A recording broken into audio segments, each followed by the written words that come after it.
This guide has been inspected and approved by Luminous. Hey guys, this is Sunsfan and welcome to the official Dota Cinema Guide to Storm Spirit.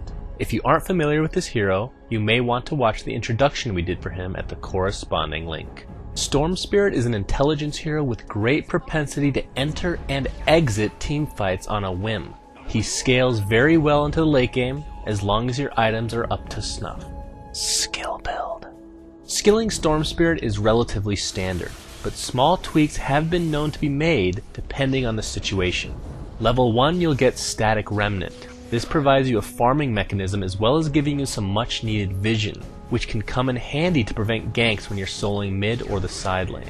Level 2 you'll get Overload, which will add to your last hitting and provide you a great way to harass. Levels 3 through 5 you'll get Electric Vortex, which is your only source of disable. Level 3 of this skill is also the point at which your Vortex will pull the enemy close enough to trigger a Static Remnant. This is why Vortex is not maxed out until level 10.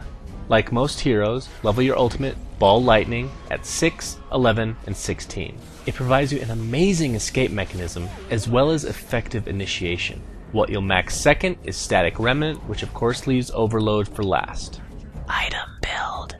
Starting items for Storm would include your typical health regeneration to go along with Iron Branches, which you'll turn into a wand later. You also have the option of buying 2 Mantles of Intelligence if you choose to make a couple of Null Talismans later.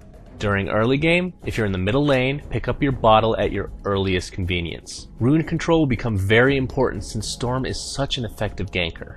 Boots of choice for Storm Spirit depends on what your later build will consist of. If you're doing well early, get Arcane Boots in order to give you a nice mana boost. This is all dependent on you making a Bloodstone later though. What you'll do is disassemble the Arcane Boots in order to finish off the Bloodstone. After you've done this, go for Boots of Travel as you'll be able to enter teamfights from across the map with very little effort. But on the other hand, if you're not doing particularly well, then go with Treads. Being able to change your stats between Strength and Intel is particularly important for a hero like Storm.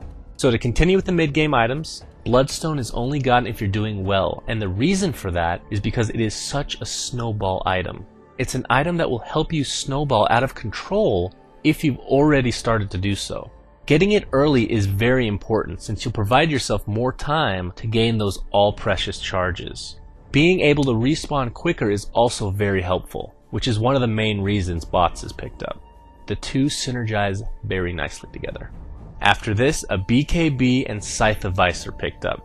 Scythe of Vice obviously gives you great disable, but it also provides amazing mana regeneration, which is of the utmost importance with Storm Spirit. BKB, on the other hand, will allow you to enter teamfights with little worry of the opposing team being able to do anything to you. Situational items would include a Lincoln Sphere, which provides solid mana regeneration and a sometimes helpful spell block, and an Orchid Malevolence, which gives you very good mana regeneration to go along with a helpful silence. Gameplay. Because of his short attack range, Storm Spirit players are really dependent on their skills in order to get off to a good start. Typically you'll be a solo hero since Storm is extremely level dependent, but in some situations, a dual lane will be needed. As we briefly touched on earlier, Static Remnant isn't only a good source of damage but provides vision. Now the important thing to note about this vision is it will ignore terrain completely.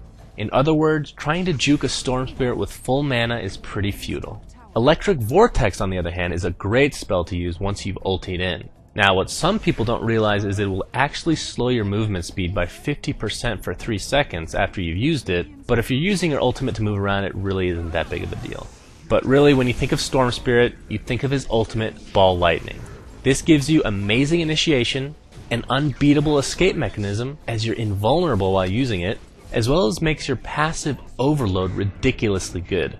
Now, Overload is an interesting skill. It's max last, sure, but not because it isn't amazing. It's just you won't be using your ultimate as often in the early to mid game because of the lack of mana. Because of this, Overload really only comes into effect when using your 2 previous skills. Once you have enough mana regeneration, you can use Ball Lightning as often as you'd like in order to proc the Overload debuff.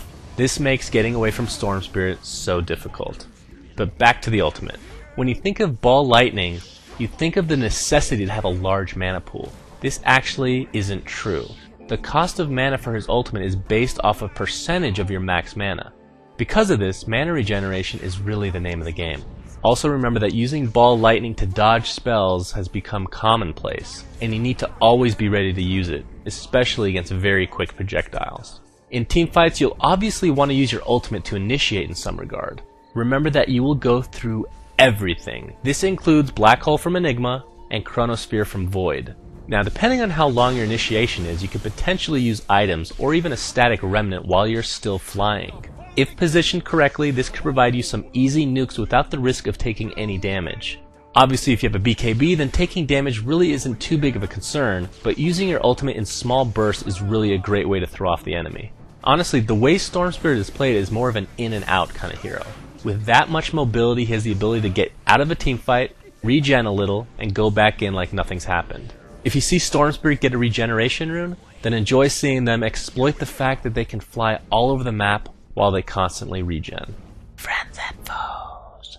Since ganking in the early to mid stages of the game is so crucial for a successful Storm Spirit, try and team up with heroes that can help you gank in the most effective manner. Sand King and Earthshaker would fit the bill with their consistent stuns, while Crystal Maiden can help in a variety of ways. She provides a great immobilize, an amazing slow, and if leveled, her arcane aura is Storm Spirit's best friend.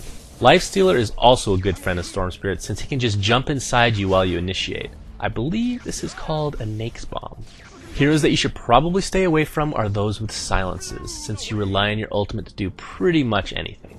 Examples of this would include Death Prophet, Night Stalker, Doombringer, and Bloodseeker with their respective silences, as well as a special mention going to Ricky, who with the help from a diffusal blade will kill you before you can even get out of the smoke cloud. This guide is dedicated to our very cuddly friend, Estonia.